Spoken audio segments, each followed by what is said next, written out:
queridos, hoje eu vou falar aqui sobre um instituto que a gente conversa muito pouco. São as regras da experiência. Você já ouviu falar? Pelo menos ouviu falar?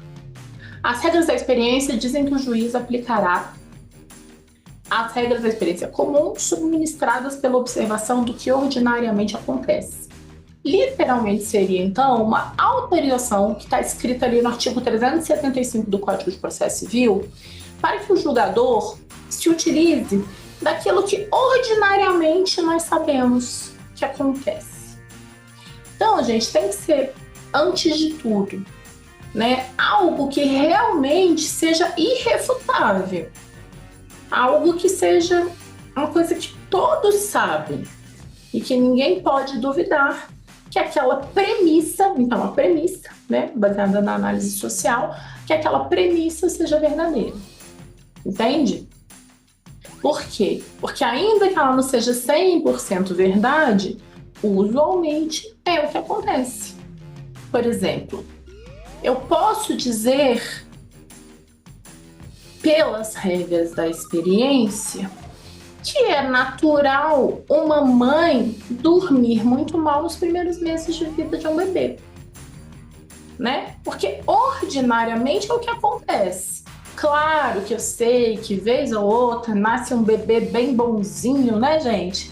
Que dorme, que é uma belezinha. Mas ordinariamente o que a gente sabe é que os bebês acordam intermitentemente ali durante a noite e que as mães dormem muito mal nos primeiros meses, Então, isso é regras da experiência. Algo que realmente está, digamos, ali no conhecimento popular. Aquilo que o homem médio também afirmaria. Entende? Essa é a primeira premissa. Agora, é estranho ver uma premissa dessa no Código de Processo Civil. Como é que alguém vai julgar um processo com base no que é ordinariamente conhecido? Não tinha que ser com base no ordenamento jurídico? Não é com base no ordenamento jurídico que a gente julga? Não é com base nas leis, na jurisprudência? Como é que a gente vai julgar o que ordinariamente acontece? Parece um pouco de achismo, Parece uma coisa que não combina com a técnica do processo civil. E realmente não combina. Primeiro, esse realmente é um dispositivo bastante controverso e muito mal recebido pelos processualistas em geral.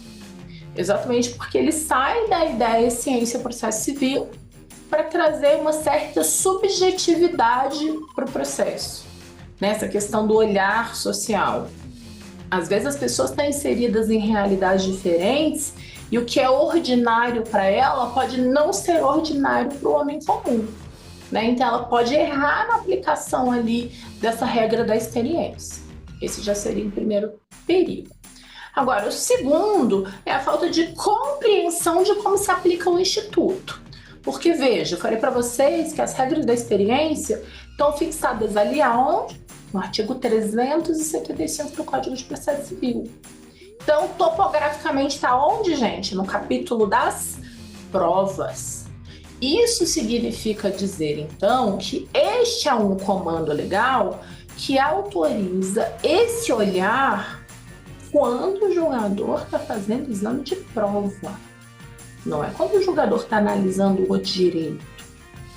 Então, eu vou trazer um exemplo aqui para vocês. Se a lei diz, então estou falando de direito, não de prova. Se a lei diz que para fins de concessão de benefício assistencial não se vai analisar a renda dos filhos casados ou dos filhos solteiros que não residam no mesmo teto que o pretenso beneficiário, então a regra é do direito. Então não pode o julgador se utilizar das regras da experiência, que é um comando para análise de provas, para dizer, por exemplo, que uma pessoa que tem um filho que é servidor público com renda acima de 5 mil não demandaria ajuda. Não foi isso que o legislador disse. Você tem que olhar as provas do processo. Não pode deduzir assim, não. A lei diz que não é para contar a renda do filho casado. Então, agora eu vejo as provas no processo. Qual é a renda dessa pessoa para se manter? Ela consegue se manter autonomamente? Ou ela vai depender de alguém para sempre? Porque se ela não consegue se manter autonomamente, o direito diz que ela faz jus ao benefício assistencial. Entende a diferença? Então eu não posso, antes de tudo, aplicar as regras da experiência para interpretar o direito. As regras da experiência para análise da prova. Então, eu poderia dizer o seguinte, aplicando as regras da experiência. A certidão de casamento é válida como início de prova material para comprovação da qualidade de segurado especial.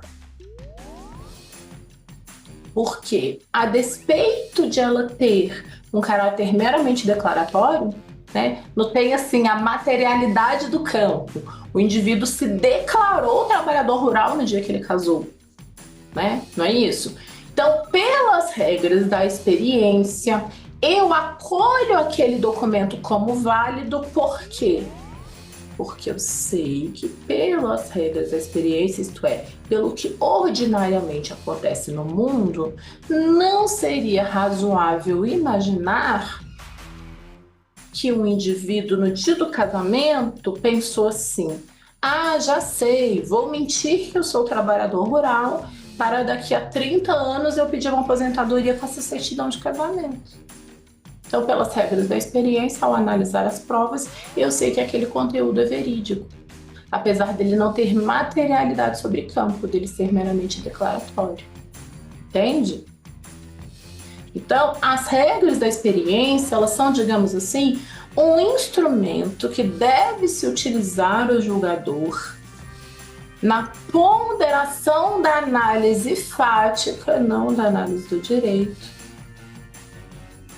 especialmente para validação da prova, né? Especialmente para validação da prova, para ver o que tem de corriqueiro e verdadeiro naquilo. Entende? Você já viu alguma decisão aplicando as regras da experiência? E se viu, estava aplicando certo ou errado? Conta para mim.